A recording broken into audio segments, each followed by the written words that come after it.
Hey friends, and welcome back to A Simple Truth, and welcome back to 1 Samuel, and today 4 through 8, so we got a good chunk. So what we've looked at is, again, leading up to Samuel. So we looked at, who was it? We looked at Eli, it's kind of his spiritual mentor, and we looked at his sons as well. We looked at some of the judgment there. So today we're going to be looking at the death of Eli, the capture and return of the Ark of the Covenant, as well as what happens to those that have stolen it. And then beyond that, we're going to look at Samuel's judging over Israel. And then finally, when Israel demands a king. And that's a really big pivotal point. They essentially, that's rejecting God and saying, hey, we want a human leader, someone tangible like other countries have. So we'll see a little bit of that as well. Again, this is going to be in chapters 4 through 8 today. So, chapter 4. And the word of the Lord came to all Israel. Now, Israel went out into battle against the Philistines and encamped beside Ebenezer, and the Philistines encamped at Aphek. When the Philistines put themselves in battle array against Israel, and when they joined battle, Israel was defeated by the Philistines, who killed about 4,000 men of the army in the field. And when the people could come into the camp, the elders of Israel said, "Why has the Lord defeated us today before the Philistines? Let us bring the ark of the covenant of the Lord from Shiloh to us, that when it comes among us, it may save us from the hand of our enemies." So the people sent to Shiloh, that they might bring from there the ark of the covenant of the Lord of hosts, who dwells between the cherubim. And the two sons of Eli, Hophni and Phinehas, were there with the ark of the covenant of God. And when the ark of the covenant of the Lord came into the camp, all Israel shouted so loudly that the earth shook. Now, when the Philistines heard the noise of the shout, they said, "What does the sound of this great shout in the camp of the Hebrews mean?" Then they understood that the ark of the Lord had come into the camp. So the Philistines were afraid, for they said, "God has come into the camp." And they said, "Woe to us, for such a thing has never happened before. Woe to us! Who will deliver us from the hand of these mighty gods? These are the gods who struck the Egyptians with all plagues in the wilderness. Be strong and conduct yourselves like men, you Philistines, that you do not become servants of the Hebrews, as they have been to you. Conduct yourselves like men and fight." So the Philistines fought, and Israel was defeated, and every man fled to his tent. There was a very great slaughter, and there fell of Israel 30,000 foot soldiers. Also, the ark of God was captured, and the two sons of Eli, Hophni and Phinehas, died.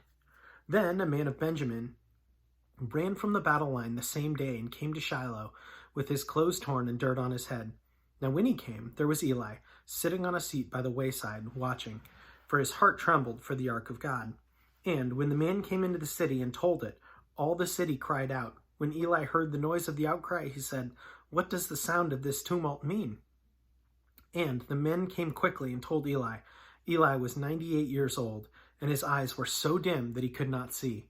Then the man said to Eli, I am he who came from the battle, and I fled today from the battle line." And he said, "What happened, my son?" So the messenger answered and said, "Israel has fled before the Philistines, and there has been a great slaughter among the people. Also, your two sons, Hophni and Phinehas, are dead, and the ark of God has been captured." Then it happened, when he made mention of the ark of God, that Eli fell off the seat backwards by the side of the gate, and his neck was broken, and he died. For the man was old and heavy, and he had judged Israel for 40 years. Now, the daughter-in-law, Phinehas' wife, was with child, due to be delivered. And when she heard the news that the ark of God was captured, and her father-in-law and her husband were dead, she bowed herself and gave birth, for her labor pains came upon her. And about that time of her death, the women who stood by her said to her, "Do not fear, for you have borne a son." But she did not answer, nor did she regard it. Then she named the child Ichabod, saying, "The glory has departed from Israel," because the ark of God had been captured, and because of her father-in-law and her husband. And she said, The glory has departed from Israel, for the ark of God has been captured." Chapter 5. Then the Philistines took the ark of God and brought it from Ebenezer to Ashdod. When the Philistines took the ark of God, they brought it into the house of Dagon, and set it by Dagon. And when the people of Ashdod arose early in the morning, there was Dagon, fallen on its face to the earth before the ark of the Lord. So they took Dagon and set it in its place again. And when they arose early in the next morning, there was Dagon, fallen on his face to the ground, before the ark of the Lord. The head of Dagon and both the palms of its hands were broken off on the threshold. Only Dagon's torso was left of it. Therefore, neither the priests of Dagon nor any who came into Dagon's house tread on this threshold of Dagon in Ashdod to this day. But the hand of the Lord was heavy on the people of Ashdod, and he ravaged them and struck them with tumors, both Ashdod and its territory. And when the men of Ashdod saw how it was, they said, "The ark of God of Israel must not remain with us, for his hand is harsh towards us and Dagon our God." Therefore they sent and gathered to themselves all the lords of the Philistines and said, "What shall we do with the ark of the God of Israel?" And they answered, "Let the ark of the God of Israel be carried away to Gath." So they carried the ark of God of Israel away. So it was, after they carried it away, that the hand of the Lord was against the city in a very great destruction. And he struck the men of the city, both small and great, with tumors, and tumors broke out on them. Therefore they sent the ark of God to Ekron. And so it was that the ark of God came to Ekron, and the Ekronites cried out, saying, "They have brought the ark of the God of Israel to us, to kill us and our people." So they sent and gathered together all the lords of the Philistines and said, "Send away the ark of God of Israel, and let it go back to its own place, so that it does not kill us or our people." For there was a deadly destruction throughout all the city, and the hand of God was very heavy there.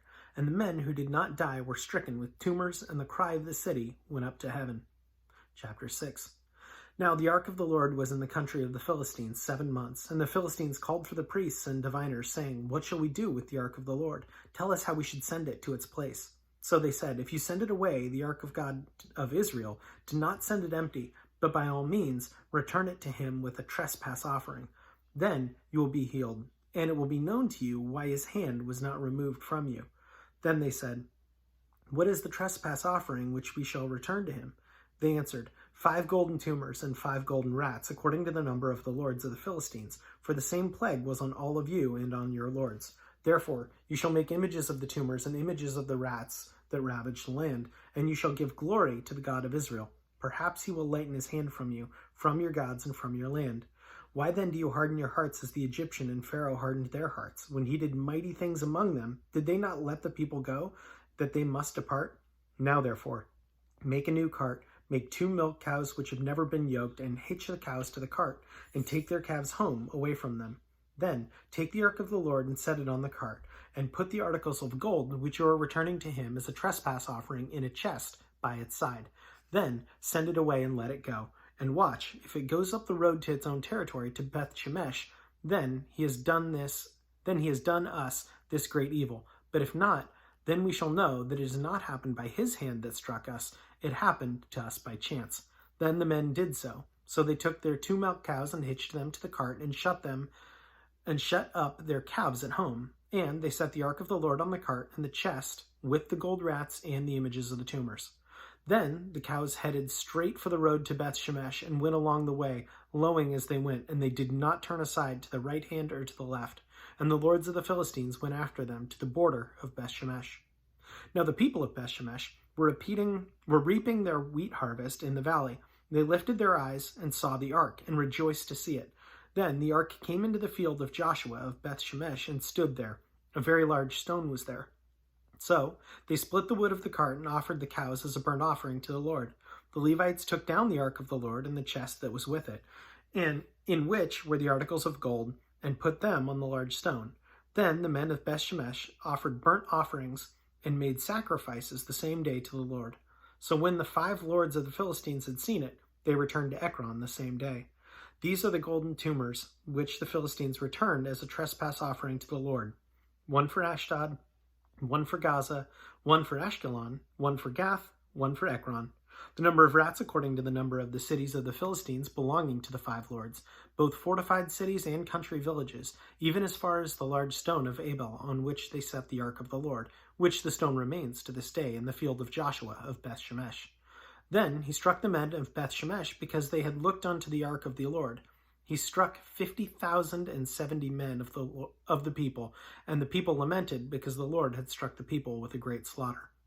And the men of Beth Shemesh said, Who is able to stand before this holy Lord God, and to whom shall go up from us? So they sent messengers to the inhabitants of Kirjath-jearim, saying, The Philistines have brought back the ark of the Lord. Come down and take it up with you. Chapter 7. Then the men of Kirjath-jearim came and took the ark of the Lord and brought it to the house of Amminadab on the hill and consecrated Eleazar his son to keep the ark of the Lord. And so it was that the ark remained in Kirjath-jearim a long time, and it was there 20 years, and all the house of Israel lamented after the Lord. Then Samuel spoke to all the houses of Israel, saying, If you return to the Lord with all your hearts, then put away the foreign gods and the Ashtoreths from among you, and prepare your hearts for the Lord, and serve him only, and he will deliver you from the hand of the Philistines. So the children of Israel put away the Baals and the Ashtoreths, and served the Lord only. And Samuel said, Gather all Israel to Mizpah, and I will pray to the Lord for you. So they gathered together at Mizpah, drew water, and poured it out before the Lord. And they fasted that day, and said there, We have sinned against the Lord. And Samuel judged the children of Israel at Mizpah. Now, when the Philistines gathered together, the children of Israel gathered together at Mizpah, the lords of the Philistines went up against Israel. And when the children of Israel heard of it, they were afraid of the Philistines. So the children of Israel said to Samuel, Do not cease to cry out to the Lord God for us, that he may save us from the hand of the Philistines. And Samuel took a suckling lamb and offered it as a whole burnt offering to the Lord. Then Samuel cried out to the Lord for Israel, and the Lord answered him. Now, as Samuel was offering up the burnt offering, the Philistines drew near to battle against Israel, but the Lord thundered with a loud thunder upon the Philistines that day, and so confused them that they were overcome before Israel. And the men of Israel went out to Mizpah and pursued the Philistines, and drove them back as far as Beth-kar. When Samuel took a stone and set it up between Mizpah and Shen, and called its name Ebenezer, saying, Thus far the Lord has helped us. So the Philistines were subdued, and they did not come any more into the territory of Israel, and the hand of the Lord was against the Philistines all the days of Samuel. Then the cities which the Philistines had taken from Israel were restored to Israel, from Ekron to Gath, and Israel recovered its territory from the hands of the Philistines. Also there was peace between Israel and the Amorites, and Samuel judged Israel all the days of his life. And he went from year to year on a circuit to Bethel, Gilgal, and Mizpah, and judged Israel in all those places. But he always returned home to Ramah, for his home was there. But he judged Israel, and there he built an altar to the Lord. In chapter 8. Now it came to pass, when Samuel was old, that he made his sons judges over Israel. And the name of his firstborn was Joel, and the name of his second Abijah. They were judges in Beersheba, but his sons did not walk in his ways. They turned aside after dishonest gain, took bribes, and preferred injustice. Then all the elders of Israel gathered together and came to Samuel at Ramah and said to him, Look, you are old, and your sons do not walk in your ways. Now make us a king to judge us, like all the other nations. But the thing displeased Samuel when they said, Give us a king to judge us. So Samuel prayed to the Lord, and the Lord said to Samuel, Heed the voice of the people in all that they say to you, for they have not rejected you, but they have rejected me, that I should not reign over them. According to all the works which they have done since the day I brought them out of Egypt, even to this day, with which they have forsaken me and served other gods, so they are doing to you also. Now therefore, heed their voice. However, you shall solemnly forewarn them, and show them the behavior of the king who will reign over them. So Samuel told all the words of the Lord to the people who asked him for a king, and he said, This will be the behavior of a king who will reign over you. He will take your sons and appoint them for his own chariots, and to be his horsemen, and some will run before his chariots, and he will appoint captains over his thousands and captains over his 50s. He will set some to plow his ground and reap his harvest, and some to make his weapons of war and equipment for his chariots.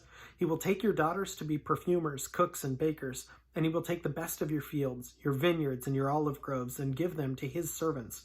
He will take 1/10 of your grain in your vintage, and give it to his officers and servants. He will take your male servants, your female servants, your finest young men, and your donkeys, and put them to work. He will take 1/10 of your sheep, and you will be his servants.